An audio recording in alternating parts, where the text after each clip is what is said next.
Hey guys, welcome to physics and playground. तो doctor साहब अब भी देखेंगे जनरल सर्जरी बर्न्स। ठीक है, सिस्टमिक एंड जनरल। पहले जनरल देख लेते हैं, फिर सिस्टमिक देखेंगे। और बुक बता देता हूँ, Oxford handbook of clinical medicine 10th edition, latest edition जो भी होगा वो लेना। उससे सर्जरी ज़रूर पढ़ना जब भी देखो रेसिडेंसी करो या क्लिनिकल रोटेशन के टाइम में। ये दो बुक जरूर पढ़ो, एक तो ये और एक फर्स्ट एड। फर्स्ट एड का भी स्टेप 1 पढ़ सकते हो, बहुत अच्छा बुक है। ज़्यादा कुछ दिया नहीं है उसमें, सिर्फ बर्न का क्लासिफिकेशन दिया हुआ है, बट बहुत कुछ है वो, अगर डीपली समझ सकते हो उसे तो। ठीक है, तो बर्न्स कोशिश करता हूँ मैं कुछ चीज़ें बताने के लिए, सिर्फ और सिर्फ बातें सुनना। इसमें जो लिखी हुई है वो ज़्यादा कुछ काम की नहीं है, बस जो क्लासिफिकेशन है ये इम्पोर्टेंट है। सो पहले पैथोफिजियोलॉजी देख लेते हैं, बर्न होता क्या वो देख लेते हैं, फिर सारा कुछ देखेंगे। बहुत आसान है क्लासिफिकेशन, और जितने रूल्स होते हैं मेजर करने के लिए वो बहुत आसान है। सो होता क्या बर्न? बर्न सबको मालूम है, आपकी जली होगी कभी किसी से या किसी की आपसे जली होगी, उसी को बोलते हैं बर्न। ठीक है, तो बर्न का अगर मोस्ट कॉमन मेडिसिन पूछा जाए, या मेडिसिन सिर्फ और सिर्फ ट्रीटमेंट समझ लो, क्या है बताओ? मोस्ट कॉमन क्या है? बर्नॉल। ठीक है, किसी के जले तो क्या देना है? बर्नॉल। समझे? बर्न होता है क्या? बर्न होता है injury to skin outer surface by thermal, chemical, electrical और रेडिएशन एटसेट्रा। किसी से भी स्किन पे इंजरी हो, ठीक है, जल जाए, उसे बोलते हैं बर्न। समझे? स्किन पे इंजरी, टिश्यू पे इंजरी होनी चाहिए किसी भी चीज़ से, किसी भी चीज़ से मतलब by thermal, heat, chemical, electrical और रेडिएशन। बर्नॉल बता दिया। फिर अब आता है pathophysiology of burn. Pathophysiology of burn बहुत इंपॉर्टेंट है समझना। बर्न में पेशेंट आएंगे तो पेशेंट के साथ क्या क्या कंडीशन हो सकते हैं। सबसे पहले है हाइपोक्सिया। हाइपोक्सिया होता है क्या है? ऑक्सीजन की कमी होना। ऑक्सीजन की कमी, airway obstruction, asphyxia. Asphyxia is the earliest cause of death. Asphyxia is the earliest cause of death. Patient में जो डेथ देखने मिलती है ड्यू टू बर्न, वो किसके कारण होता है? जो तुरंत जला, तुरंत डेथ हो गया, किसके कारण होगा? 99% कन्फर्म है एक्सफाइसिया से हुआ। सो ये इंपॉर्टेंट एमसीक्यू बोल सकते हो, asphyxia is the earliest cause of death. Clear है? अर्लीस्ट कॉज ऑफ डेथ का अगर पूछा जाए रीजन, तो क्या लगा, क्या हो गया? एक्सफाइसिया। अब sign of airway burn, any burn in face, neck and head, soot black, carbonaceous मिलेगा डिपॉजिट म्यूकस में, hoarseness of voice, nasal hair are burned. ठीक है, क्लियर है हाइपोक्सिया। और दो तीन पॉइंट इंपॉर्टेंट निकल के आते हैं। Earliest cause of death, early cause of death, late cause of death, overall जो एक most common cause of death होता है इन बर्न कंडीशन, वो देखेंगे हम। ठीक है, ये जो देखोगे ना, इसमें ही सारा कुछ मिल जाएगा। फिर आता है सेकंड, कोगुलेटिव नेक्रोसिस। अब कोगुलेटिव नेक्रोसिस में क्या होता है? कोगुलेटिव नेक्रोसिस में thermal burn always cause coagulative necrosis. याद रहेगा दिमाग में, रटना बहुत पड़ता है। अब रटने के लिए चीज़ें सुन के समझ लो तो वो काफ़ी है, समझे? और मेडिकल इसी का नाम है, याद बहुत कुछ, दुनिया भर की चीज़ें याद रखनी पड़ती है साथ में। सो कोगुलेटिव नेक्रोसिस किससे होगा? Thermal burn, thermal burn, thermal burn coagulative necrosis. Clear है? उसमें क्या होता है? हीट लॉस होगा, फ्लूइड लॉस होगा, हीट एंड फ्लूइड का लॉस होता है रीज़न, समझे? And also water impermeable due to keratin, water impermeable due to keratin, ये याद रखना। अब इन्फ्लामेशन देखते हैं, बर्न कॉज इन्फ्लामेशन। इन्फ्लामेशन में क्या होगा? वेजोडाइलेशन होगा और कैपिलरी परमिएबिलिटी इंक्रीज करेगी। क्या होगा? वेजोडाइलेशन होगा एंड कैपिलरी परमिएबिलिटी इंक्रीज करेगी। और ये जैसे इंक्रीज करेगी, जो फ्लूइड होगा वो शिफ्ट करेगा कैपिलरी से इंटरस्टिशियम में। जो फ्लूइड होगा वो शिफ्ट करेगा कैपिलरी से इंटरस्टिशियम। थर्ड स्पेस लॉस भी बोलते हैं। क्या बोलते हैं? Third space loss, which causes decrease in circulatory blood volume, which causes decrease in circulatory blood volume, जिसके कारण क्या होगा? Hypovolemic shock. बहुत इंपॉर्टेंट है, क्या होगा? Hypovolemic shock. And because of hypovolemic shock क्या होता है? Early cause of death. क्या होता है early cause of death. So earliest cause of death क्या है, asphyxia. Early cause of death क्या है, hypovolemic shock. Hypovolemic shock and hypovolemic shock मतलब 1 से 3 दिन के बीच में कहानी ख़त्म हो जाएगी। ठीक है, तो अर्लीस्ट याद रखना। फिर आता है, और हाँ, more than 10% total body surface area in children and more than 15%, ये 10% total body surface area in children and more than 15% total body surface area in adult. Clear है। इन्फ्लामेशन हो गया, इन्फ्लामेशन में याद रखना हाइपोवोलेमिक शॉक इंपॉर्टेंट है, जो कि अर्ली कॉज ऑफ डेथ है। Earliest cause of death asphyxia. फिर आता है स्किन। ठीक है, और डी में जो लिखा हुआ है स्किन। स्किन क्या होता है, फर्स्ट लाइन ऑफ डिफेंस भी बोलते हैं, फर्स्ट लाइन ऑफ डिफेंस होता है, इम्यूनिटी में भी ये सारा कुछ है। तो स्किन जल गई, जैसे स्किन जलती है तो इन्फेक्शन होने के चांसेस जो है वो इंक्रीज कर जाते हैं। तो इन्फेक्शन होंगे ही होंगे, कंफर्म है, 99% चांसेस है इन्फेक्शन होगा ही होगा। सो इन्फेक्शन किससे होगा, सूडोमोनास। इन्फेक्शन जो होता है वो मोस्ट कॉमन जो होता है, most common cause of infection by Pseudomonas. Reason क्या होता है, सूडोमोनास इन्फेक्शन का। ठीक है, मोस्ट कॉमन ये है। अब सूडोमोनास क्या करता है, सेप्टिक शॉक कॉज करता है। ठीक है, क्या करता है, septic shock. Septic shock skin में क्या आता है, S for skin, S for septic shock, and septic shock is the most common cause of death. Septic shock is the most common cause of death, और ये थोड़ा late होता है, ये मोर देन 3 days कह सकते हो। एक्सफाइजिया अर्लीस्ट या इमीडिएट तुरंत हो जाएगी। अर्ली हाइपोवोलेमिक शॉक 1 से 3 दिन, और more than 3 days septic shock and septic cardiogenic. Septic shock is most common cause of death. Clear है, इतना तक याद रखना। फिर stress and curling ulcers. Stress में क्या होता है, इंक्रीज कैटेकोल अमीन्स पढ़े होगे फिजियोलॉजी में, ग्लूकागॉन भी इंक्रीज होगा, कॉर्टिकोइड स्टेरॉइड्स इंक्रीज होंगे, तो हाइपरग्लाइसेमिया होगा। हाइपरग्लाइसेमिया क्यों होगा, हाइपर मेटाबॉलिज्म के कारण। ठीक है। कर्लिंग अल्सर, कर्लिंग अल्सर में क्या होता है कि बर्न होता है, तो बर्न में शॉक लगती है, शॉक लगने के कारण क्या होता है, इस्चीमिया। ठीक है, इंडिया में इस्चीमिया बोलते हैं, यूएस में डॉक्टर नजीब के देखोगे लेक्चर, या यूएस में कहीं पे पढ़ोगे तो वहाँ इस्कीमिया बोलते हैं।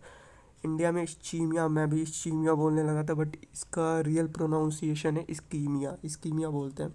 And erosion of gastric mucosa.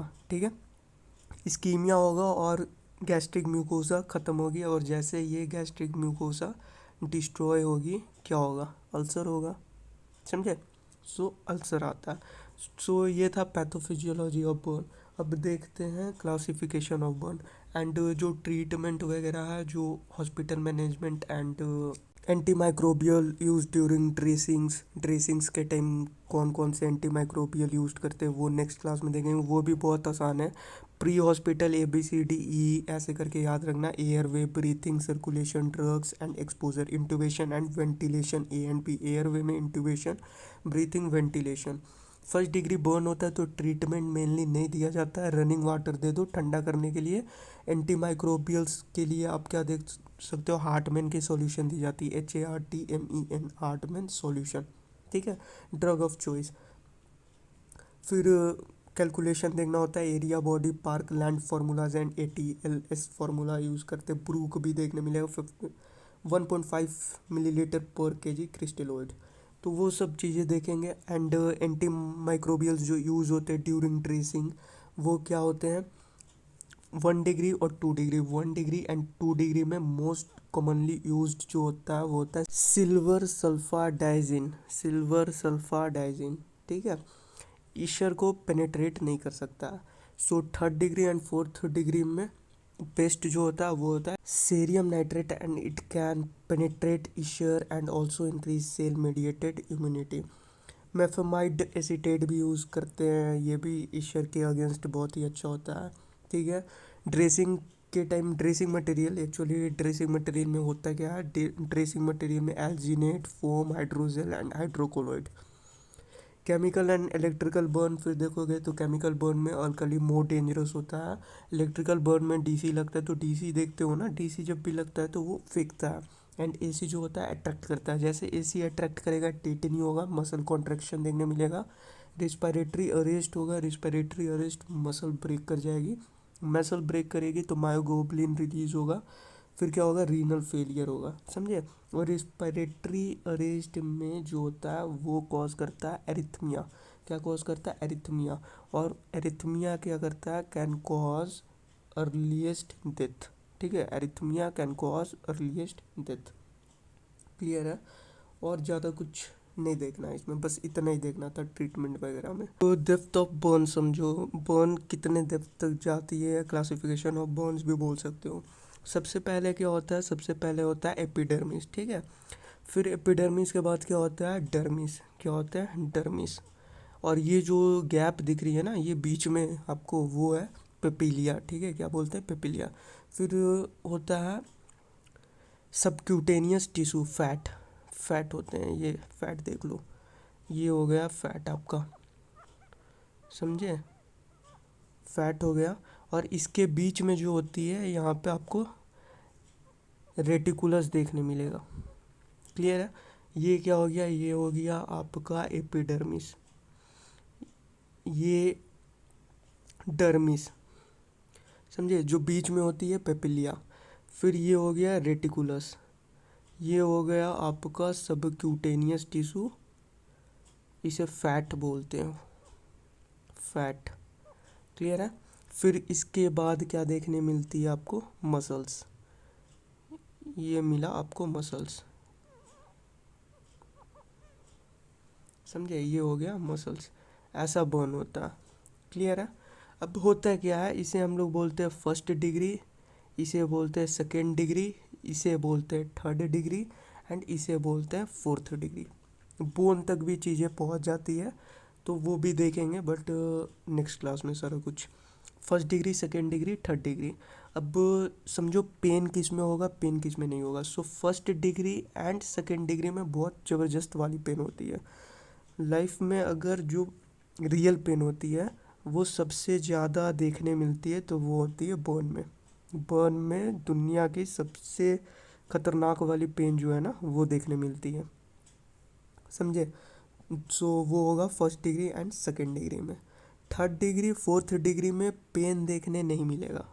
Third degree and fourth degree मतलब ये दोनों जब जल गए तो पेन दिखने आपको नहीं मिलेगा, पेन होता ही नहीं, पेनलेस होता है वो। क्यों होता है, because dermis not present, dermis नहीं होती है, ठीक है। न्यूरॉन्स सारे के सारे ख़त्म हो जाएंगे तो फिर सेंस ही नहीं रहेगा, तो होगा कहाँ से, ठीक है। तो रीज़न याद रखना, डर्मिस नॉट प्रेजेंट। क्लियर है। पेनलेस एंड पेन इम्पॉर्टेंट है। अब फर्स्ट डिग्री बर्न में क्या होता है, बहुत ज़्यादा पेनफुल होता है और एपिडर्मल आपकी बर्न करती है। क्या होता है, फर्स्ट डिग्री में एपिडर्मल बर्न करती है, तो एपिडर्मल को हटा देते हैं यहाँ से, समझे। Very painful and very red, बहुत बहुत बहुत ज़्यादा लाल दिखेगा, दिखाऊंगा आपको। इराइथमिया भी बोलते हैं।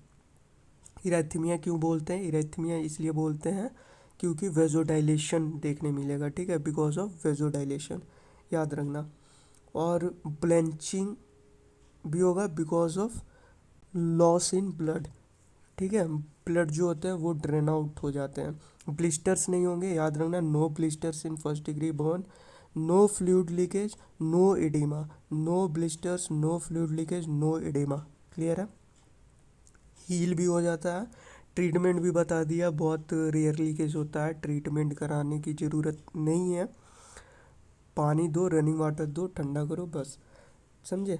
3 से 5 दिन, कितना है, 3 to 5 डेज, 3 to 5 डेज में हील हो जाएंगे। और स्कार वगैरह नहीं होता, याद रखना, स्कार नहीं होता। एग्जाम्पल होता है इसका सन बर्न, एग्जाम्पल है सन बर्न, ठीक है। अब बात है सेकेंड डिग्री। सेकेंड डिग्री में क्या होता है, एपिडर्मिस जाती है एंड डर्मिस जाती है। डर्मिस में सुपरफिशियल 2 है एंड पार्शियल डीप। क्लियर है।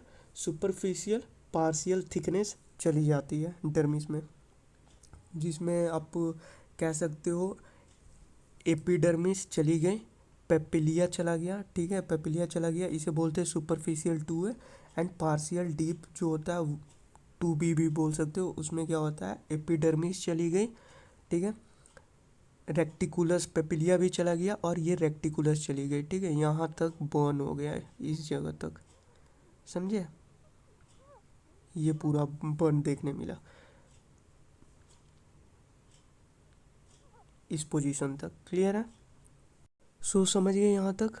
अब समझो कि इसे आधा हटा दो, ठीक है, पार्शियल है ये, आधी जा रही है डर्मिस का, जिसमें superficial 2A and partial deep 2B। Superficial मतलब एपिडर्मिस जा रहा, पेपिला जा रहा, पार्शियल डीप में एपिडर्मिस एंड रेटिकुलर, ठीक है, रेटिकुलर जो आपको रेटिकुलर्स बताया था। क्लियर है? अब यहाँ पे डिफरेंस देख लेते हैं। डिफरेंस क्या होता है, बहुत ही इंपॉर्टेंट है ये। सुपरफिशियल में ब्लिस्टर देखने मिलता है, डीप में ब्लिस्टर देखने नहीं मिलता है। सुपरफिशियल रेड होते हैं, बहुत ही ज़्यादा रेड होगा एंड टेंडर और पेनफुल होगा, बहुत ज़्यादा पेनफुल होगा। डीप 2 में नो ब्लिस्टर, वेजल्स डैमेज रहेंगे, ठीक है। ब्लांचिंग इसमें देखने होगा, ब्लेंचिंग, प्रेस करोगे ना, ब्लेंचिंग ऑन प्रेस बोलते हैं, ठीक है, क्यों होता है, blood is turn out. Clear है?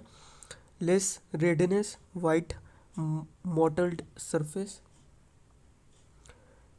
मिनिमम स्कारिंग, लेस और नो पेन। स्कारिंग कम होती है, पेन भी नहीं होता, पेनलेस हो जाएगा ये, जैसे जैसे आगे बढ़ते जाओगे पेनलेस होगा। लेस डर्मिस, डर्मिस कम इन्वॉल्व होती है इसमें। इसमें ये इंपॉर्टेंट पॉइंट है 5th नंबर में, पिंक प्रिक सेंसेशन पॉजिटिव होगा, समझे। Dermis involve deeply, nerve ending damage, ये याद रखना, जो डर्मिस इन्वॉल्व रहता है वो हील हो जाता है 2 से 10 वीक तक में, कितना, 2 to 10 weeks, heels in 2 to 10 weeks. Clear है? ये 5-6 पॉइंट याद रखना।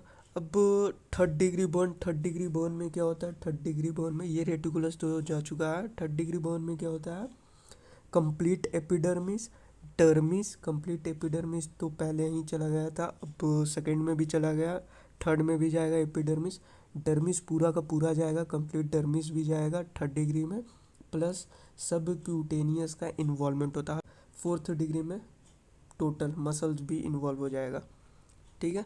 तो यहाँ पे सब क्यूटेनियस को भी काट दो। अब इसमें क्या होता है, अब याद रखना, पेन नहीं होगा, रेडनेस नहीं होगा, ब्लांचिंग ऑन प्रेशर, ये प्रेशर देखने नहीं मिलेगा, और ब्लिस्टर देखने नहीं मिलेगा, ठीक है। 4-5 चीज़ें नहीं रहती है। अब जो इम्पोर्टेंट है वो याद रखना है, ईशर। अब इसे स्कार भी बोलते होगे, बिकॉज उधर जो होता है वो ER होता है, ESCHER, इधर ESCHAR बोलते हैं अपने यहाँ, तो बट मैं ईशर ही बोलूँगा। तो ईशर क्या होता है, Ishar is composed of dead tissue and dried secretions from skin owned following a burn और सेवरल इन्फेक्शन, ठीक है। तो इसका इम्पोर्टेंट है ईशर फॉर्मेशन, ईशर फॉर्मेशन ये देख लो, ये जो हो रखा है, समझे, इसी को बोलते हैं हम लोग ईशर। अब ईशर में आप लोगों का ट्रीटमेंट जो होता है, पहले ये समझ लो, ईशर जो होता है बहुत ही स्टिफ होता है और ये कंपार्टमेंट सिंड्रोम कॉज कर सकता है, ठीक है। It can cause compartment syndrome और इवन कॉज रिस्पिरेटरी डिफिकल्टी, तो बहुत बार वेंटिलेशन पे भी देना होता है पेशेंट को। क्लियर है? कंपार्टमेंट सिंड्रोम क्या होता है, high pressure around the muscles and it is very painful, बहुत बहुत ज़्यादा पेनफुल होता है, ठीक है। Which cause ischaemia, which cause ischaemia and they are going to contracture called Volkmann ischaemic contracture, ठीक है। अब देखो, अब बहुत चीज़ें डिफरेंस है, अब ये वॉकमैन मैं बोल रहा हूँ, बट देखोगे तो वॉकमैन लिखा हुआ रहेगा आपको, तो थोड़ा मेरा और आपका शायद थोड़ा डिफरेंट हो सकता है चीज़ें, एक ब्रिटिश लैंग्वेज है और एक अमेरिकन लैंग्वेज है, बस और कुछ भी नहीं है। तो Walkman ischaemic contracture and they can cause मायोनेक्रोसिस, they can cause मायोनेक्रोसिस। अब ये क्या होता है, वॉकमैन इस्कीमिक कॉन्ट्रैक्चर, तो ये देख लो, ये आपको यहाँ पे देखने मिल रहा है, ये दोनों फ़र्क दिख रहा है, ये बच्चे को हुआ है तो बच्चे में आपको फ़र्क दिख रहा होगा कि एक जो हैंड है उसकी ग्रोथ नहीं है, लेफ्ट हैंड की ग्रोथ नहीं है, और राइट हैंड नॉर्मल है, ये जो है ये नॉर्मल है और इसकी ग्रोथ नहीं है। ग्रोथ क्यों नहीं? क्योंकि इससे इस्कीमिया हुआ है, वॉकमैन इस्कीमिक कॉन्ट्रैक्चर, ठीक है। वॉकमैन, देखो यहाँ पे VOL लिखा हुआ है बट वॉकमैन पढ़ते हैं WALKMAN, इस्कीमिक कॉन्ट्रैक्चर, ठीक है। थोड़ा थोड़ा फ़र्क है और कुछ ज़्यादा नहीं है। In this patient ischaemia occurred in early childhood causing the forearm not to grow. समझे, ये देखो ये वाला। और इधर नर्व देख लो, आपको देखने मिलेगा चीज़ें, ठीक है, ये सारे उसी के इमेजेस है। वॉकमैन इस्केमिक कॉन्ट्रैक्चर और मायोनेक्रोसिस कॉज करता है ये, समझे। अब इसका ट्रीटमेंट क्या है, ये जो हमने ये देखा थर्ड डिग्री बर्न जो हम लोगों ने पढ़ा, थर्ड डिग्री बर्न में दो तीन चीज़ें इंपॉर्टेंट है। पहले तो पेन वगैरह नहीं होता, रेडनेस नहीं होता, ब्लैंचिंग वगैरह नहीं देखने मिलता, ब्लिस्टर की कहानी नहीं है। दूसरा हमें ईश्वर देखने मिला, ईश्वर बताया क्या होता है, ये ईश्वर देखने मिला। अब ईश्वर की ट्रीटमेंट के लिए क्या करते हैं, स्कैरोटोमी, ठीक है, स्कैरोटोमी डिप्रिडमेंट करते हैं। और excision need skin grafting, excision need skin grafting. देखो ये जो है ना, ये आपको क्या दिख रहा है, डिप्रिडेंट और एक्सिजन, तो इसमें स्किन ग्राफ्टिंग की ज़रूरत होगी, ठीक है, स्किन ग्राफ्टिंग करना पड़ेगा। और फिर ये कंडीशन देख लो, इसमें देखो इसमें क्या हो रहा है, इसमें इंजरी होती है, ठीक है, क्या है ये injury, figure number A injury. फिर यहाँ पे क्या किया गया, एलोग्राफ्ट, स्किन एलोग्राफ्ट बोलते हैं इसे, टेस्ट किया जाता है, रिजेक्शन देखने मिलता है या नहीं मिलता वो लगा करके टेस्ट किया जाता है। तो 2 हफ्ते बाद ग्राफ्ट रिजेक्शन आपको देखने मिलेगा, ठीक है। फिर स्प्लिट थिकनेस स्किन ग्राफ्टिंग बोलते हैं इसे। फिर नेगेटिव प्रेशर, ये देखो नेगेटिव प्रेशर दिया जा रहा है, negative pressure wound therapy, after 3 month आपको ऐसा मिल जाएगा, समझे। तो सो बहुत नॉर्मल सा है ये, कुछ एक्स्ट्रा नहीं है, समझे। बेसिक है, जो भी है बेसिक है, सारे बेसिक है। इसका याद रखना, स्कार या ईश्वर जो भी बोलते हो उसे याद रखना। कंपार्टमेंट सिंड्रोम याद रखना, कंपार्टमेंट सिंड्रोम से क्या याद रखना, वॉकमैन इस्केमिक कॉन्ट्रैक्शन, उसके कारण क्या होता है, मायोनेक्रोसिस। ट्रीटमेंट स्कारेक्टोमी, डिप्रिडेमेंट और excision need skin grafting. Escharotomy भी देख लो, ठीक है, स्कैरेक्टोमी भी देख लो। Escharotomy cut burned skin to relieve underlying pressure, cut along inside and outside of limb from good skin to good skin, समझे। फिर knife can be used or cautery use local or no anaesthesia, full thickness burn should have no sensation but underlying tissues do, बस simple सा। Facial भी होता है, फेसियोटोमी भी एक आता है, वो फोर आर्म के लिए करते हैं, तो वो भी बता दूंगा अगर टाइम मिलता है तो नेक्स्ट क्लास में। अब देखते हैं last, burn area calculation.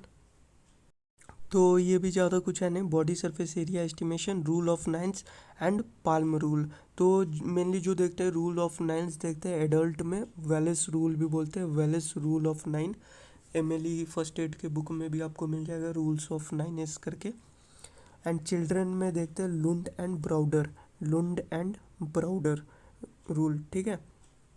वेलिस rule में क्या होता है, रूल्स ऑफ नाइन्स सिर्फ ये याद रखो, पेरिनियम जो होती है वो 1% कवर करता है, एंड पूरी की पूरी बॉडी कितना कवर करता है, 99%, क्लियर है। 2 हाथ 18%, head front end back 9%, four half, chest front end back 36%, legs दोनों मिला करके 36%, टोटल होगा 99%, समझे। 9 × 11, 9 रूल क्यों किया गया, 9 सबको दिया गया, जो निकले हैं वो टोटल निकल के आए हैं 11, तो 9 × 11 = 99 एंड 1% पेरिनियम, बस सिंपल सा है ये, समझे। जो बच्चों में होता है वो 10 ईयर्स तक में हेड 18% रहेगा, लेग जो रहेगा दोनों मिला करके 27%, एक एक देखेंगे तो 13.5%, क्लियर है, इतना याद रखना। अब क्या है, आफ्टर 10 to 18 ईयर्स में हेड में 1% डिक्रीज कर देना, लेग में इंक्रीज करना 0.5% इंक्रीज करना हर एक ईयर। 11 साल में आधा, 12 में आधा, 13 में आधा, 14 में आधा, 15 में आधा, हाफ परसेंट इंक्रीज करना है पर ईयर, समझे। करके देखना 18 ईयर्स में आपको 18% मिल जाएगा, नॉर्मल सा ही है। अब बर्न एक्सटेंट, ये पेडियाट्रिक रूल जो मैंने आपको बताया, फिर ये देख ले बॉक्सर जो आपको दिख रहा है, heat coagulates the protein of muscles and causes stiffening and contractures. ये देखो ये कॉन्ट्रैक्चर, समझे, जो वहाँ कॉन्ट्रैक्चर आपको बताया था, ये कॉन्ट्रैक्चर, ये बॉक्सर टाइप दिख रहा है ना, ये बोलते हैं, इंपॉर्टेंट है ये, ठीक है। सो ये याद रखना, प्यूजिलिस्टिक एटीट्यूड, बॉक्सर एटीट्यूड, ये देख लो ये बॉक्सर की तरह हो गया, ठीक है। अब ये देख लो